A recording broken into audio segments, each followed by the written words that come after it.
Bismillahirrahmanirrahim. Assalamualaikum warahmatullahi wabarakatuh. Bapak-bapak, ibu-ibu, mas-mas, mbak-mbak, khususnya adik-adikku sekalian yang dirahmati Allah dimanapun Anda berada. Kembali di IIP Channel bersama saya, IIP Wijayanto. Kali ini kita akan membahas tema mantan nangis histeris, menyesal sudah mengkhianatimu saat kamu lakukan 3 hal ini, ya. Nah, jadi sekarang mungkin kita masih berada pada fase ngejar-ngejar mantan, ya. Apa yang kita dapatkan, apa yang kita rasakan? Mantan tambah menjauh, mantan membenci kita, mantan merasa kehadiran kita di dalam kehidupannya adalah sebuah gangguan. Mantan merasa terganggu. Nah, ketika kita melampaui fase itu, kan ujung-ujungnya kita capek sendiri tuh. Ngejar-ngejar, dia menghindar. Coba didekati, dia menjauh, ya.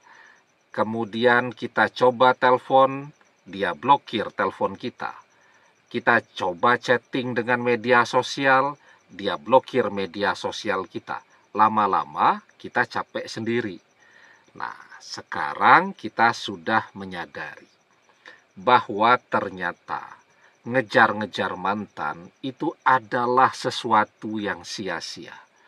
Bukannya berhasil kita dapatkan, tetapi mantan semakin tidak mau kembali kepada kita lagi. Apalagi jika perpisahan itu disebabkan oleh kehadiran orang ketiga antara kita dengan mantan. Ya, ada orang ketiga di sana dan sekarang mantan sedang sayang-sayangnya dengan orang ketiga. Bagaimana kita bisa mengambil mantan kembali jika mantan sedang jatuh cinta dengan orang lain? Nah, jadi sekarang apa yang harus kita lakukan? Yang penting sekarang kita menyadari dulu bahwa mantan tidak bisa kita dapatkan dengan cara mengejar-ngejar dia. Sekarang yang pertama yang harus kita lakukan, ya, kita harus punya banyak waktu untuk membuat mantan merasa menyesali pilihannya berpisah dengan kita. Kalau kita ngejar-ngejar mantan terus, waktu kita habis.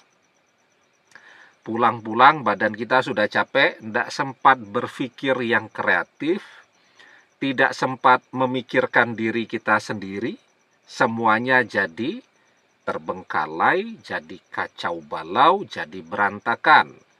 Yang kuliah, kuliahnya kena drop out. Yang bekerja kena pecat, dan seterusnya. Kan rugi banget tuh kita. Nah, sekarang kita harus berhenti ngejar-ngejar mantan. Agar kita punya keleluasaan, banyak waktu untuk menata kehidupan kita kembali. Ya, nah jadi itu yang pertama yang harus kita lakukan. Dengan berhenti mengejar-ngejar mantan, banyak hal yang bisa kita hemat.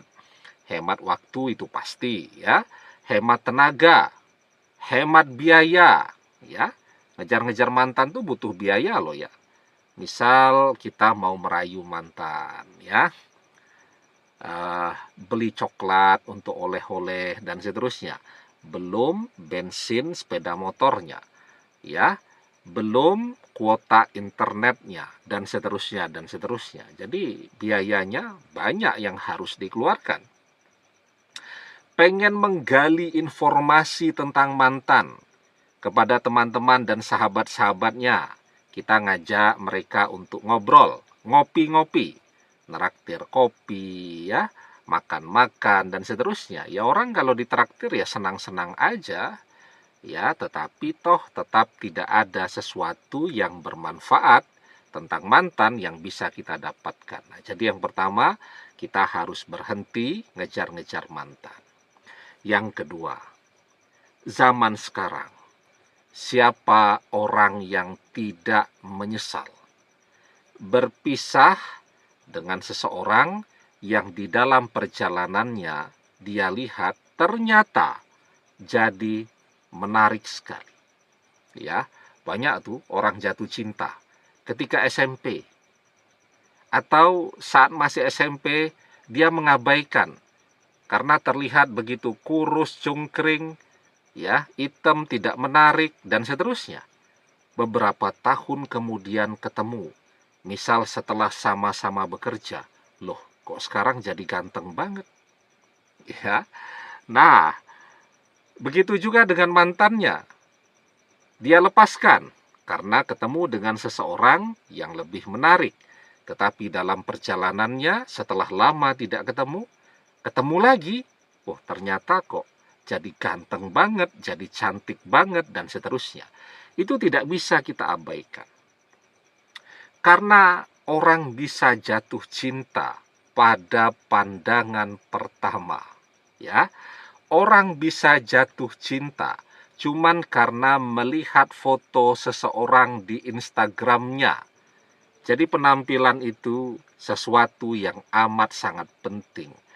Berapa banyak orang yang menikah karena faktor cantik atau gantengnya pasangannya, ya. Mungkin ada orang yang menikah karena seseorang itu biarpun tidak cantik tapi hatinya baik. Mungkin ada, ya. Mungkin juga ada orang yang menikah biarpun tidak ganteng tapi orangnya baik, perhatian, dan seterusnya. Ada mungkin, ya. Tetapi secara keseluruhan, orang biasanya akan mendahulukan memilih pasangan hidupnya yang dia memiliki ketertarikan kepada fisiknya. Nah, di situ sekarang, ya, bagaimana caranya agar diri kita ini mengalami transformasi yang menjadi lebih menarik daripada kita saat masih bersama mantan dulu. Itu butuh waktu, butuh tenaga, juga butuh biaya. Ya, misal nih, ya, laki-laki, orang ketiga yang bersama mantan itu punya penampilan yang sangat keren. Apa yang harus kita lakukan pada diri kita? Fitness, ya. Kemudian makan makanan yang bergizi, ya. Setelah itu memperbaiki penampilan, cara berpakaian, dan seterusnya dan seterusnya. Termasuk juga kalau laki-laki itu mungkin banyak jerawatnya, wanita juga suka dengan laki-laki yang wajahnya bersih, mulus seperti artis-artis luar negeri. Ya, nah karena itu kalau kita merasa jerawatan, penampilan kita tidak menarik, tidak apa-apa kita perawatan ke salon, ya, dan seterusnya. Facial, agar jerawat tadi tidak menjadi penghalang mantan untuk kembali kepada kita. Tidak jadi penghalang mantan untuk jatuh cinta lagi. Coba bayangkan, ya, ketika mantan melihat kita sekarang begitu glowing, ya, body kita sekarang keren, dan seterusnya, maka mantan mana yang tidak menyesali sudah mengkhianati kita. Dan yang ketiga, nah, ini yang paling penting, ya. Tapi sebelum kita bahas lagi lebih jauh, jangan lupa yang belum subscribe untuk memencet tombol subscribe dan menyalakan lonceng notifikasi agar Anda selalu mendapatkan pemberitahuan video-video terbaru dari channel kesayangan kita ini. Dengan subscribe, doa-doa kita selalu terhubung sehingga kita selalu bisa berdoa bersama-sama, ya. Dan jangan lupa subscribe itu gratis, ya. Yang ketiga, mantan mana yang tidak menyesal melihat kesuksesan kita? Mantan melihat nih, kita sekarang sukses, ya. Jadi pengusaha yang sukses dan sangat berhasil. Mesti pertanyaannya, kok balik-balik duit lagi, Ustadz lah? Terus mau bagaimana kita? ya. Kita sekarang hidup di zaman di mana memang segala sesuatunya harus dibeli pakai duit, ya. Bahkan mungkin dulu pun ya, 2000 tahun, 3000 tahun yang lalu ketika mungkin belum ada uang ya, masih perdagangan itu dengan sistem barter, itu parameter orang kaya itu tetap ada. Misal pakaian yang terbuat dari bahan sutra ya, perhiasan-perhiasan emas, perak, permata, dan seterusnya. Nah, zaman sekarang segala sesuatunya harus dibeli dengan duit. Apalagi kita menyadari betul bahwa mantan mengkhianati kita lebih memilih orang ketiga karena dia melihat orang ketiga anak orang kaya. Jadi terus kita harus bagaimana? Kalau kita ingin melihat mantan menyesal berpisah dengan kita, maka kita harus menjadi orang kaya juga. Ya. Dan saya yakin semua orang insya Allah bisa kaya.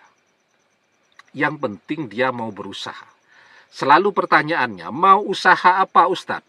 Loh, kalau belum kita sudah tanya seperti itu, maka kapan kita bisa maju? Sekarang kita semua punya handphone. Bisa nonton channel YouTube ini, bisa lihat video ini. Artinya kita juga bisa lihat video yang lain. Di YouTube itu ada ribuan, bahkan mungkin jutaan ya, video yang bisa menginspirasi kita untuk membuka lahan pekerjaan kita sendiri sesuai dengan skill kita. Contoh nih ya, ada orang hobi otomotif, ngotak-ngatik sepeda motor. Pokoknya dia suka banget ngotak-ngatik mesin mobil dan seterusnya. Itu daripada cuman jadi hobi, lebih baik dijadikan pekerjaan. Nggak punya tempat, kan bisa di garasi rumah. Nggak boleh sama orang tua, bisa buka servis sepeda motor online. Ya, siap di calling 24 jam. Kan ada saja tuh orang tiba-tiba tengah malam bawa mobilnya mandek. Saya juga pernah tuh malam hari, ya, lagi nyetir, saya berhenti di suatu tempat, mau belanja begitu, selesai itu tahu-tahu mobil nggak mau di starter. Ya, bingung sudah. Kita ini kan bisa nyetir tapi nggak bisa ngapa-ngapain tuh dengan mesin ya. Nah, terus cari online ya. Montir atau bengkel yang bisa di calling, yang terdekat ya. Ternyata ada, cuma jarak 2 km dari posisi saya calling begitu, datang, ternyata akinya tekor ya, dia ndak punya cadangan aki ya. Kemudian ya pakai aki dia dulu, mobil bisa di starter, tapi ya Pak ya, jangan mandek-mandek lagi, pokoknya sampai rumah saja, karena ini kan mobil nggak punya aki nih, akinya tekor kan gitu. Besok baru calling atau minta tolong montir yang punya aki untuk mengganti akinya dengan aki yang baru atau ngecas aki. Oke, saya bilang. Jadi selesai, saya tanya berapa Mas? Terserah Pak. Ya sudah, saya kasih 50.000 pada saat itu. Nah, setelah itu saya nyetir sampai rumah itu agak deg-degan juga itu, karena mobil nggak boleh berhenti nih. Karena kalau berhenti lagi nggak bisa di starter. Ya, alhamdulillah. Kemudian aman, selamat sampai rumah ya. Besok baru telepon ke bengkel untuk minta ganti aki mobil. Nah, jadi itu skill ya. Skill ini bagaimana kita mengolah, karena semua orang itu pasti ada kekurangannya. Ya, ada orang yang pinter tuh, matematika segala macam, tapi tidak ngerti mesin. Dia butuh bantuan orang yang pinter mesin, misal gitu. Nah, skill ini kalau dibuatkan jadi konten juga laku kok. Saya pernah sepeda motor tuh. Pas pandemi itu kan jarang dipakai. Pada saat mau saya pakai, saya starter, nggak bisa jalan atau nggak bisa on gitu. Nah, apa yang saya lakukan pertama kali? Ngeliat tutorial di berbagai channel YouTube. Apa yang harus dilakukan untuk menstarter sepeda motor yang sudah lama tidak dipakai. Kontennya banyak. Dan yang nonton jutaan tuh. Satu video itu ada yang nonton sampai 5 juta. Ternyata banyak yang butuh. Ya, saya juga pernah tuh mau bawa sepeda motor, tempat cas handphonenya itu nggak bisa jalan. Saya pikir yang rusak chargernya. Ya, ternyata yang rusak itu adalah sekringnya. Saya nggak tahu sama sekali ya. Cuman lihat-lihat itu. Ya, sepeda motornya mereknya NMAX Lexi. Ada itu khusus NMAX Lexi. Ya, bahkan dia nunjukkan tempat cadangan sekeringnya di mana. Ya, pakai alatnya bisa pakai tang, bisa pakai pinset ya untuk ngambil cadangan sekering tadi. Begini cara menggantinya ya dan seterusnya. Wah, itu ilmu yang sangat bermanfaat yang nonton jutaan. Itu skill. Nah, itu saya contohkan bagaimana caranya kalau kita mau, insya Allah ada jalan. Yang penting mau dulu. Lah kita ini belum dikasih tahu, pokoknya membantah dulu. Mau Ustadz bilang usaha begini begitu, tapi modal dari mana? Nah, kita kan mengolah skill kita dengan modal yang sudah ada. Misal tadi ya, jadi montir, hobinya memang otomotif. Alat-alatnya sudah lengkap. Ya, alat promosinya juga sudah ada, handphone, media sosial kita, dan seterusnya. Nah, sekarang ada kemauan atau tidak.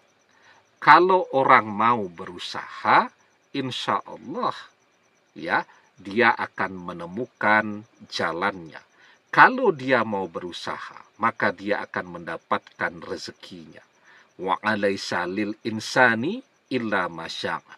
Dan bahwasanya seorang manusia tiada memperoleh selain apa yang telah diusahakannya. Semakin banyak energi, waktu, tenaga, pikiran yang kita investasikan untuk berusaha, maka insya Allah akan semakin banyak pula rezeki yang bisa kita dapatkan. Nah, mantan mana yang tidak menyesal kalau melihat kita jadi orang yang sukses, kaya raya, dan manfaat? Nah, jadi kalau kita lakukan 3 hal ini, ya, maka mantan akan sangat menyesali pilihannya sudah mengkhianati kita. Demikian, semoga bermanfaat. Wallahu a'lam bissawab, billahi taufik wal hidayah. Assalamualaikum warahmatullahi wabarakatuh.